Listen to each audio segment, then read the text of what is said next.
Good morning and welcome to my early morning forecast. It's currently 4 a.m. here in Lincoln, Nebraska, where I am about to figure out where I'm going for the day.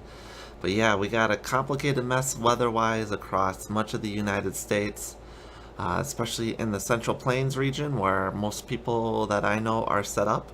But luckily for most folks, I think if you set yourself in the right spot, you will get a chance to at least see the eclipse through some high clouds. So anyway, let's go over and take a look at what we got going on over the United States. And here is the current view of satellite imagery over the United States. And I think the one thing that most people will notice is there is a big mesoscale convective system happening over Iowa, and this was not picked up real well by the models. I had a couple of people mention that there might have been a good setup for this. Especially we had high Cape values over much of the Central Plains region yesterday, and not a lot of thunderstorm activity. There was a little bit over just east of Lincoln and Omaha, but yeah, the air was definitely primed as, of course, my browser here decides to refresh.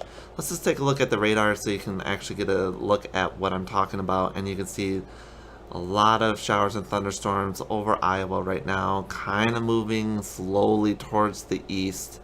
Unfortunately, that does mean that much of Iowa and Wisconsin will see low, thick clouds, meaning the view over Wisconsin and Iowa and even northern Illinois will be blocked by really thick clouds. Now, for those of you that are either kind of in southern Illinois or in northern Wisconsin, even though you're not in the path of totality in northern Wisconsin, you know what? You might luck out if this MCS stays and doesn't grow and just moves kind of towards the east. So that's good news. Farther back west over Kansas City, Lincoln, where I am, and points west. Let's see if the satellite imagery, yeah, it's back. You'll see that right now we got a lot of high thin clouds, and that's being picked up.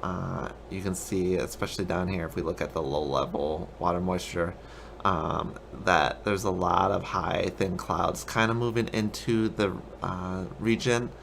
And unfortunately, most of that is actually going to stick around all day. And we knew that this was going to be the main problem.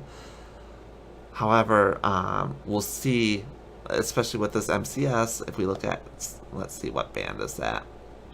Band 9, if you look over Iowa, the yellows and dark blues here indicate drier air. And especially on the western part of the storm, where you'll get some sinking, stable air. That's kind of eating away at those clouds a little bit, and once we get some sunlight, I'm sure the visible will show that just on the back end of this complex here, that the high clouds have been eaten away a little bit.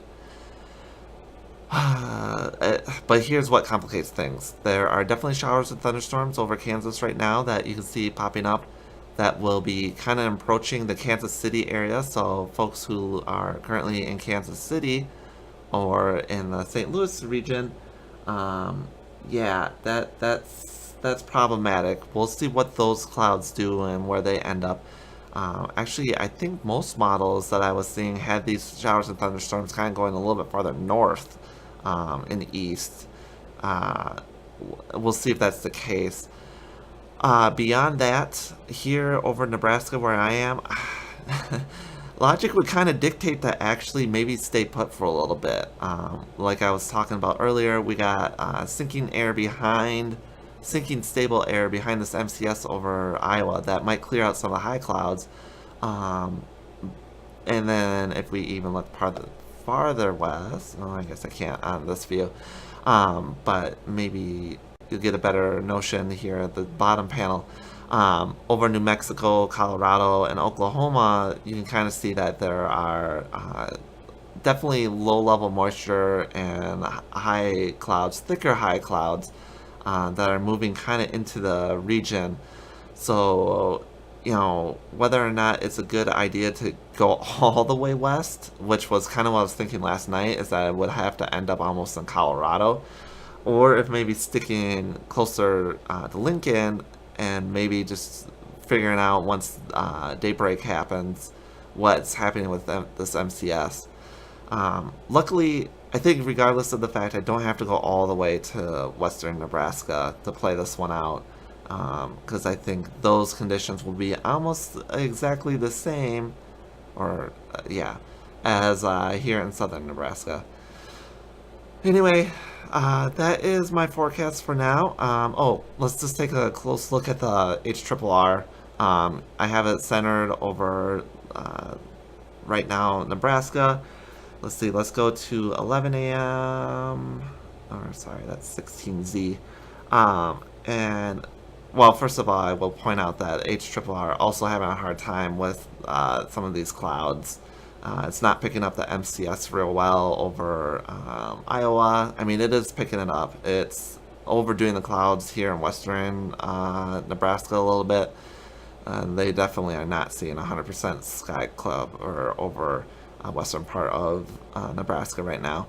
But anyway, let's go to 11 a.m., which is 16Z. You can see this model at least is trying to force some clouds into southern Nebraska, probably indicating those showers and thunderstorms I was talking about earlier.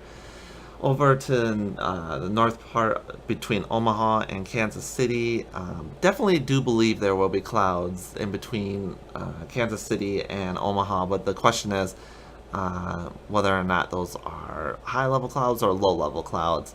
I think this might be overdoing it a little bit, but we'll see. So that's 11 a.m. where the solar eclipse starts. Let's go to 1. So this is 12, 1. So between 18, 19, and 20Z, you can kind of see the clouds clearing out a little bit over the Kansas City area. So if you're in that area, which I know a bunch of people are, you might actually luck out a little bit, especially during totality. Here in Nebraska, it's a little bit of a mess, and I don't know how much I trust this model run right now. A matter of fact, if I were to trust this model run, going south of Lincoln might be a good bet. But I don't know. I'm not 100% sure of what I want to do right now. Luckily, I think I can wait it out a little bit. I was worried that I'd have to make this video and essentially start driving as far west as I can, humanly possible, before traffic, but I don't know. Hopefully that is not the case, especially since I think I'm going to wait it out a little bit, see how much stable sinking air we get behind that MCS to see if that clears out some of the high-level clouds, which is a little bit hard to see right now on the satellite imagery. I suspect it is happening based on what I'm seeing, and the MCS is not moving very fast, so it might be good chance to just stick around here and see what happens. Anyway, my name's Matthew. This is part of my travel vlog. I will have my travel vlog uploaded hopefully sometime next week. I'm also uploading this short clip for my friends and family who are watching the eclipse over Nebraska, Missouri, and Illinois and Wisconsin. So anyway, signing out. Stay tuned to my social media sites for updates. Thanks, guys.